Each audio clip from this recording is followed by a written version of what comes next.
오늘은 요나서 4장의 말씀을 통해 치열하게 대화해라. 그러면 시너지가 발휘된다. 라고 하는 제목의 말씀을 전하고자 합니다. 오늘 첫 번째로 말씀드리기 원하는 것은 우리의 죄성에 대한 것입니다. 우리의 죄성이 뭐냐? 하나님과 갭이 있다라고 하는 거예요. 이게 우리의 죄성입니다.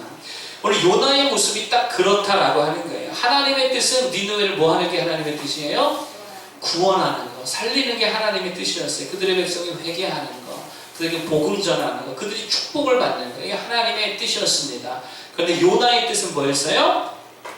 자기 민족의 원수잖아요. 그러니까 니느웨가 망하는 거, 회개하지 않고 하나님께 그냥 벌 받는 거, 그렇게 해서 그냥 혼쭐이 나는 거, 이거는 요나의 뜻이었어요. 갭이 있어요, 없어요? 갭이 있죠. 이게 죄성이라는 거예요. 하나님과 요나의 뜻이 지금 엄청난 갭이 있다라고 하는 거예요. 이게 바로 죄성이라는 것입니다. 그런데 문제는 뭐냐면 항상 내 뜻과 하나님의 뜻에 갭이 생겼을 때, 이게 상충될 때에 누구의 뜻이 항상 이루어져요? 하나님의 뜻이 이루어지잖아요.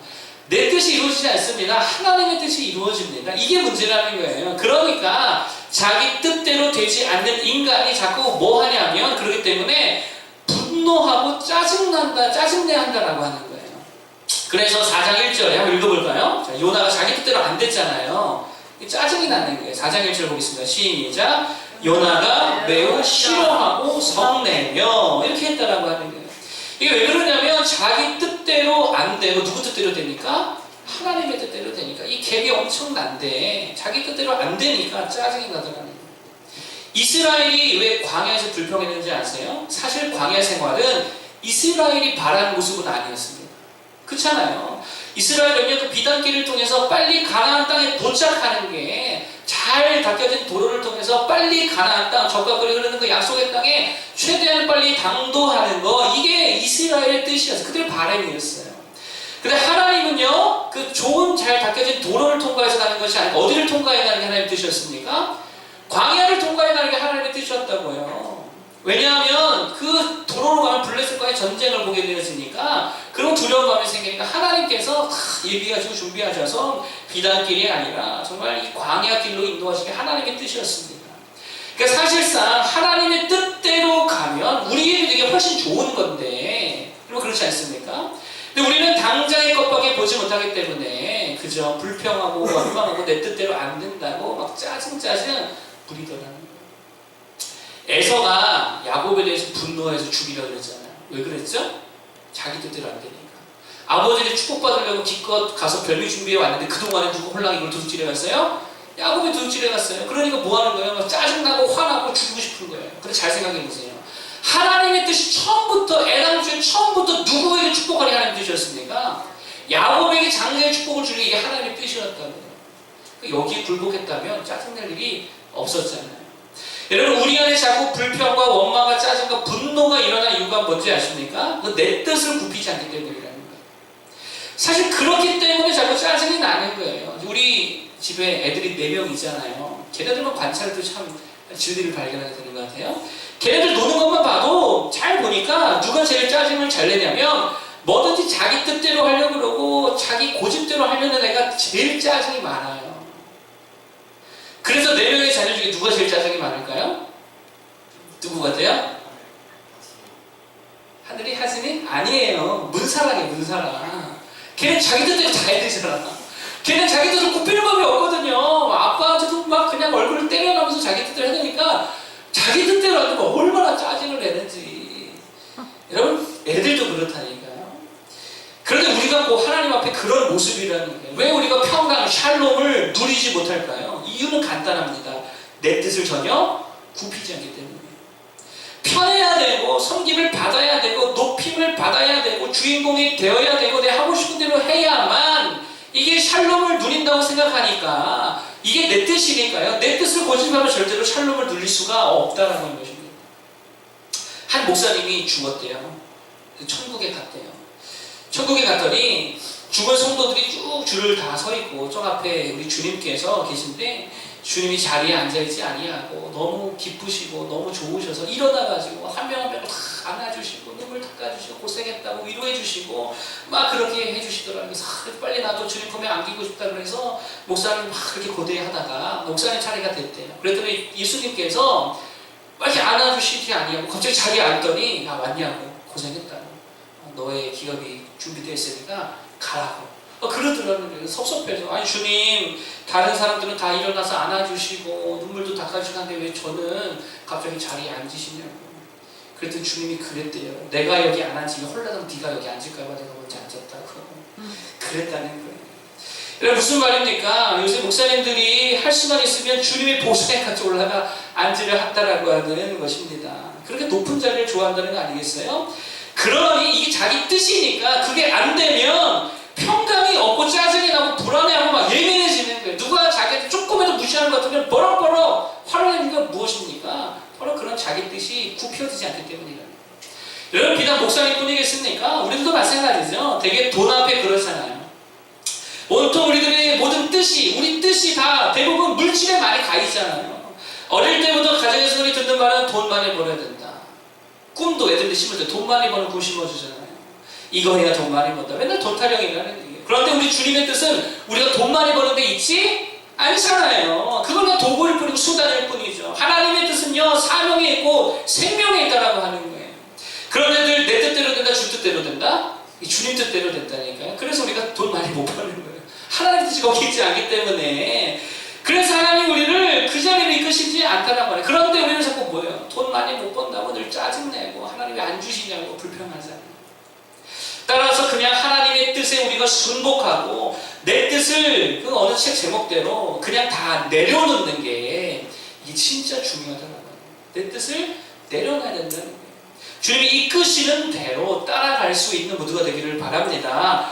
그러면 평강이 넘치죠. 기쁨이 넘치죠. 정말 하나님과 같은 방향으로 갈 때에 이런저런 큰 은혜와 축복이 넘치게 되는 줄로 믿습니다. 내 뜻은 굽히고 주님의 뜻을 순복할 수 있기를 축복합니다. 두 번째 말씀드릴 것은 뭐냐면 그렇다면 우리가 그 하나님과의 그 갭을 어떻게 줄이냐는 게 좀 방법론에 대한 건데 두 가지를 말씀드립니다. 첫 번째는 대화를 하라는 것이고 두 번째는 경험이 중요하다는 거예요. 대화와 경험이다. 먼저 하나님과의 대화가 필요하다는 거예요. 하나님과의 그 갭을 하나님의 뜻과 내 뜻의 갭을 줄이려면 뭐가 필요하다고요? 하나님과 대화가 필요하다는 거예요. 요나 4장에는요 요나와 하나님과의 대화가 계속 기록되어 있습니다. 1절에서 4절까지도 하나님과 요나의 대화지요. 그리고 8절에서도 11절까지도요 하나님과 요나의 대화가 계속 이어집니다. 이 대화를 통해서 결국 누구의 뜻이 꺾일까요? 하나님의 뜻이 꺾일까요? 아니죠. 요나의 뜻이 결국에는 꺾이게 된다라고 하는 거예요. 그리고 하나님의 뜻을 나중 가서는 알게 되더라는 것입니다. 니느웨의 선악을 분별하지 못하는 12만 명에 대한 하나님 아버지의 마음을 알게 되더라는 거예요. 무엇을 통해? 주님과의 대화를 통해서. 여러분 하나님과 대화가 뭡니까? 하나님과 대화가 뭐예요? 기도와 말씀이잖아요. 기도와 말씀. 기도는 말하는 거고 말씀은 듣는 거고. 그래서 기도와 말씀이 대화인 거죠. 그리고 그 기도와 말씀이라는 주님과의 대화를 통해서 우리는 비로소 하나님 아버지의 뜻과 우리의 뜻의 갭을 좁혀갈 수 있다고 하는 거예요. 대표적으로 예수님도 그랬죠. 예수님이 심히 고통스러웠습니다. 너무 힘들었어요. 어떻게 보면 짜증스러웠다고도 할 수 있을 것 같아요. 왜냐하면 십자가를 져야 했기 때문에. 인간적인 마음에 예수님의 뜻은 인간의 본성을 가진 그 인성을 가진 주님의 뜻은 어떻게 해서든 이걸 좀 피했으면 좋겠다. 이게 예수님의 육신을 가진 연약한 모습의 뜻이었습니다. 하나님의 뜻은 뭐였어요? 십자가 지는 거였어요. 그리고 괴로운 거예요. 근데 그때에 주님께서 결국에는 순종하게 되잖아요. 그 힘이 어디서 났습니까? 기도로부터 나왔다는 거예요. 겟세마네 동산에서 땀방울이 핏방울이 되기까지 기도했을 때 얼마나 기도하면 그 정도가 될까요? 그렇게 철저하게 기도함으로 자신의 모든 뜻이 굽혀지고 하나님의 뜻이 내 안에 충만하게 되어졌을 때에 그 하나님의 뜻과 내 뜻의 갭이 완전히 사라져버렸을 때에 순종할 엄청난 능력을 얻게 되더라는 거예요. 여러분 우리에게 필요한 것도 바로 그것이라고 생각합니다. 여러분 우리가 기도하지 않고 또 말씀을 보지 않고는 절대로 하나님의 뜻을 알 수가 없다라고 하는 거예요. 하나님의 뜻과 우리의 뜻의 갭을 좁힐 수 없습니다. 그러니 기도하지 않으면 하나님의 뜻과 내 뜻이 계속 부딪히고 상충되어서 맨날 짜증나고 분노하고 불평만 남게 된다는 거예요. 잘 보세요. 불평이 많은 사람, 짜증이 많은 사람, 분노가 많은 사람, 기도하지 않은 사람이라니까요. 그런데 기도하면 우리 마음에 하나님의 마음이 부어지잖아요. 기도하면 하나님의 뜻이 분별케 되잖아요. 말씀을 보면 하나님의 뜻이 더욱더 확고해지고 명확해지잖아요. 그러면 점점 내 뜻과 하나님의 뜻이 기도와 말씀이란 대화를 통해 가까워진다는 거예요.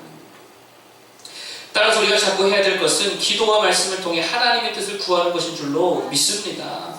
그 뜻을 구해야죠. 찾아야죠. 요청해야죠. 주여 말씀하옵소서. 주의 종이 듣겠나이다. 그래야 한다라고 하는 거예요. 사람과 사람 사이도 그렇지 않습니까?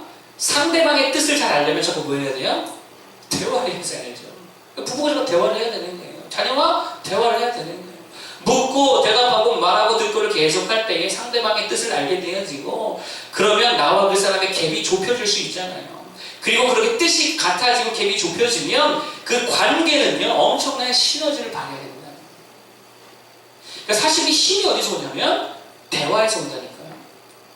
아마존이라고 하는 미국의 한 대형 온라인 쇼핑몰이 있습니다. 엄청나게 큰 회사예요. 이 회사의 올해 한 분기 4분의 1분기 매출액이, 올해 2019년도에 매출액이 69조 4천억이에요. 1년이 아니고 4분의 1, 한 분기. 세상에서 제일 돈 잘 버는 회사예요. 1위. 매출 1위래요. 애플도 페이스북도 이거 상대가 안 된다는 거예요. 이 회사의 오너가 제프 베조스라고 하는 사람인데, 이 제프 베조스가 제일 싫어하는 게 하나 있대요. 그게 뭐냐면 회의를 할 거 아니에요. 참고들 회의를 하는데 회의 시간에 서로 피 튀기는 대화를 하지 않은 채로 회의가 종료되어지잖아요. 그럼 책상을 뒤집어 엎어버린다는 거예요.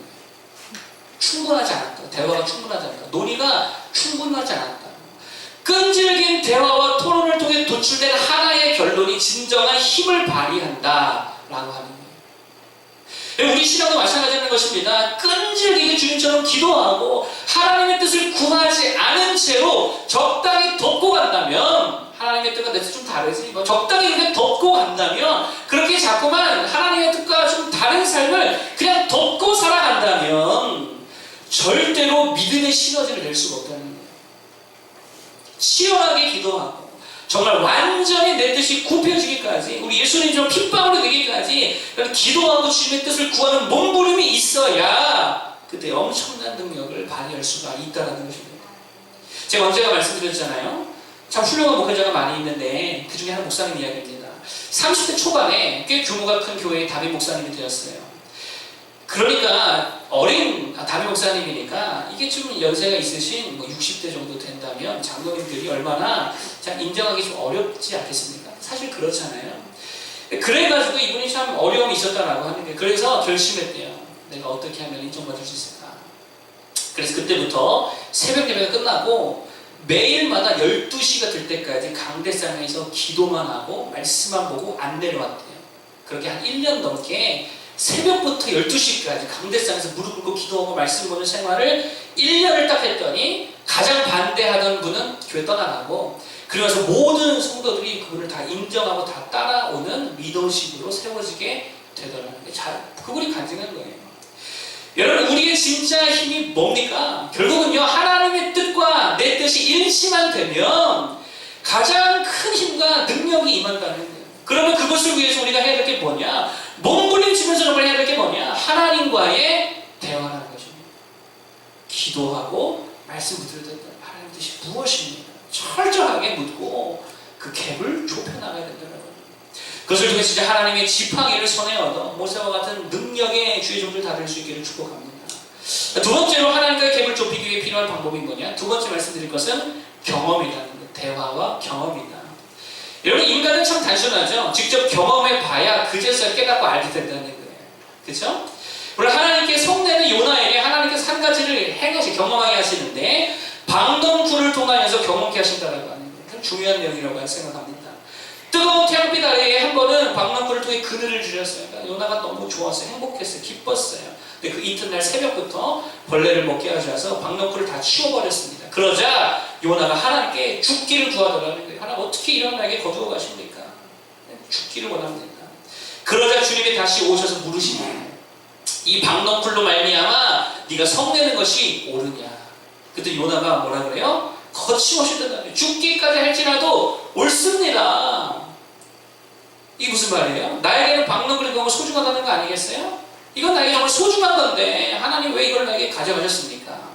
그래서 주님이 이렇게 말씀하십니다. 10절 11절 이 결론의 말씀이죠. 그 경험을 통해 주님이 뭐라고 말씀하시냐. 10절과 11절 한번 읽어보겠습니다. 시작. 여호와께서 이르시되 네가 수고도 아니하였고 재배도 아니하였고 하룻밤에 났다가 하룻밤에 말라버린 이 박넝쿨을 아꼈거든. 하물며 이 큰 성읍 니느웨에는 좌우를 분별하지 못하는 자가 12만여 명이요 가축도 많이 있나니 내가 어찌 아끼지 아니하겠느냐 하시니라. 아멘. 무슨 말이에요? 너에게 박넝쿨이 그렇게 소중했던 것처럼 나에게는 니느웨 백성들이 정말 소중하다는 거예요. 야, 네가 기르지도 않은 방도 그렇게 아꼈냐? 나는 내가 지금까지 기르고 먹이고 내가 그렇게 사랑했던 니느웨 백성들을 아끼지 아니하겠느냐. 경험을 통해서 요나가 알게 되더라고요. 그러니까 반박을 해요 못해요. 이번에는 반박을 할 수 없는 거예요. 그리고 요나서가 끝나잖아요. 제가 이번에 손가락 뼈에 작은 심을 2개를 박았습니다. 이제 별거 아닌데도 불구하고 이게 참 지나가는 과정 가운데에 이게 좀 두렵고 무서운 마음들이 사실 있더라고요. 아닌 척 해도. 항생제 반응 검사하는 주사를 맞는데요. 왜 이렇게 뜨거워요? 여기 부풀어오는 거 있잖아요. 이렇게 동그랗게 해가지고 엄청 뜨겁더라고요. 또 링거를 놔주는데요. 두꺼운 바늘 놔야 되는데 항생제 놔야 되기 때문에 두꺼운 바늘 하는데 이 간호사가요. 문신지원은 이렇게 혈관이 다 얇아서 이렇게 항상 고생하거든요. 혈관을 못 찾아가지고 막 이렇게 쑤셨다가 이렇게 꽂았다가 이거를 막 여러 번 하는데요. 막 좀 아프고 짜증이 나는 거예요. 그리고 수술실에 들어가는데 그 냉기가 얼마나 차가운지 들어 누워 있는데요. 막 두렵더라고요. 거기서 또 내 몸에 무슨 짓을 할까, 무슨 바늘을 찌를까, 뭐를 할까. 그러면서 막 하여튼 하는데요. 두려운 마음이 생기더라고요. 그리고 나서 이제 수술을 다 하고 나와서 깨고 난 다음에 무통을 일부러 안 맞았습니다. 그리고 나니까 밤중에 좀 아파오더라고요. 그리고 얼마나 불편한지 이 손가락 하나 맞았는데 단추를 못 잠그는 거예요. 단추를. 그래서 새벽마다 사모님한테 빨리 단추 채우라고 사모님 눈 감고 막 이렇게 단추 채우고 그랬어요. 근데 이렇게 경험해보니까 경험했잖아요. 손가락을 통해서 딱 그 생각이 드는 거예요. 야, 우리 하늘이가 진짜 잘 견딘 거구나. 그 어린아이가 그걸 알게 되더라고요. 야, 그 수술실에 들어갔을 때 우리 하늘이가 들어가서 이제 마취하는 주사 맞을 때 얼마나 울어죽겠는지 밖에서 잠들기 전까지 막 그게 생각이 나고요. 또 그렇게 수술 갔다 와서 막 아파하면서 다리 이거 떼달라고 막 울며불며 하던 거. 그럼에도 불구하고 그 2, 3일 만에 일어나 걷겠다고 막 하면서 칭찬 들었던 거, 또 잘 견뎠던 거, 이런 것들을 생각해 보니까 야, 참 잘 견뎠구나. 이거를 경험을 통해서 알게 되더라고요. 신앙도 마찬가지입니다. 왜 하나님께서 이런저런 경험을 주실까요? 왜 고난을 주시죠? 왜 아픔을 주시죠? 그런 경험을 통해 좀 뭐 하라는 거예요? 알라는 거예요. 하나님의 마음을 좀 알라는 거예요. 하나님 뜻을 알라는 거예요. 제가 지금은 그렇지 않지만 우리 하진이가 한 3, 4살 정도 되었을 때에 정말 견디기 힘든 질투심에 사로잡혔습니다. 하진이가요. 이모를 얼마나 좋아하는지 아빠보다 이모가 좋다 그러고 아빠 품에 있다가도 이모가 오면 막 뿌리치고 가는데 이게 되게 민망하기도 하면서 나중에는 화가 나는 질투심이에요. 이제 그때 생각이 들었습니다. 하나님께서도 질투의 하나님이라고 하는데 우상에게 자신의 백성을 빼앗겼을 때에 분노가 치밀게 화가 나더라고요. 얼마나 그게 분노가 치밀었으면 주님께서 소멸하는 불이다라고 이야기하셨어요. 나는 질투하는 하나님이요 소멸하는 불이니라. 질투해서 뭐 한다는 거예요? 소멸해버리겠다는 거예요. 얼마나 그 질투심의 분노가 일어나시는지 경험하니까 약간은 알게 되더라고요. 그래서 신앙은 경험이 중요한 것입니다. 여러분 자꾸 경험하는 신앙생활 되기를 바랍니다. 우리가 이번에 단기 선교 가잖아요. 경험해보지 않으면 절대 그 영혼들을 향한 하나님의 마음을 알 수가 없겠죠. 이태로 다 갈 수 있기를 축복합니다. 하여튼 자꾸 경험한 자들이 되어야 된다는 거예요. 기도 인도도 좀 해보고 간증도 해보고 이런저런 봉사도 성경도 경험을 통해 하나님의 마음을 배우고 또 서로를 잘 이해해서 우리가 정말 하나 되고 함께 할 수 있는 귀한 공동체 되기를 바랍니다. 기도하고 마치겠고요. 기도할 때 우리 남성께 나와서 준비해 주시고 바로 이어서 기도 인도 진행하겠습니다. 기도하겠습니다. 하나님 아버지 고맙고 감사를 드립니다. 하나님 우리가 정말 죄성이 있어서 날마다 하나님의 뜻과 우리의 뜻에는 큰 갭이 있음을 발견하게 되어집니다. 하나님 그러나 우리가 정말 하나님 앞에 굴복하고 순종하여서 하나님의 뜻대로만 걸어갈 수 있는 모두가 될 수 있도록 인도하여 주시옵소서. 하는 것을 위해 주님과 정말 대화하고 하나님을 정말 마음을 경험할 수 있도록 늘 귀한 신앙의 일들에 경험되어질 수 있도록 하나님 붙들어 주셔서 대화를 통해 경험을 통해 우리 하나님을 만나고 주님의 마음을 알게 하여 주셔서 정말 주님의 뜻 가운데로 걸어갈 수 있는 우리들 모든 신령이 되어질 수 있도록 하나님 인도하여 주시옵소서. 남성께 기도 인도합니다. 성령 기름 부으심이 넘칠 수 있도록 축복하여 주시옵시고 우리 모두가 이 시간을 통해서 살아계신 하나님을 만나고 주님의 뜻을 분별해내는 시간이 되게 하여 주시옵소서. 감사드리며 우리 예수님의 이름으로 기도드립니다. 아멘.